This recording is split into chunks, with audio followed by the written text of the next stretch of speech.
Voici une technique très utile au crochet, le nœud coulant magique. Qu'est-ce qu'il a de particulier? C'est que quand je croise mes deux laines pour faire mon nœud magique, au lieu de venir chercher le bout qui correspond à la laine de la balle, je viens chercher le bout du début, du petit fil restant.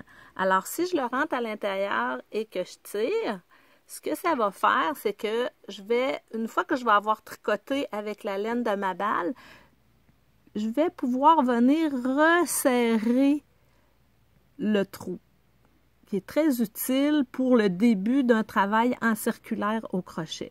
Alors, je vous montre la différence. Voyez-vous, je tire avec le petit bout de laine pour resserrer le trou. Alors que si j'avais fait mon nœud coulant avec la partie de la laine qui est attachée à ma balle, je l'aurais fermé.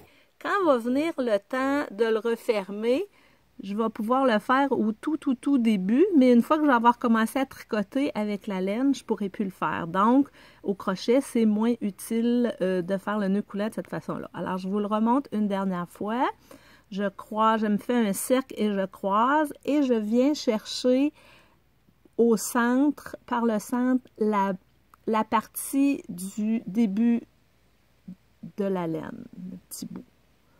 Donc, quand je vais commencer à tricoter, si je vous montre ce que ça pourrait donner, je pourrais laisser mon trou lousse, venir faire une première maille, venir faire une deuxième maille. Je pourrais faire ainsi, là, 5, 6 mailles dans mon nœud coulant. Puis ensuite, lorsque j'ai fini mon tour, je resserre. Alors, on appelle ça le nœud coulant magique. Bon tricot!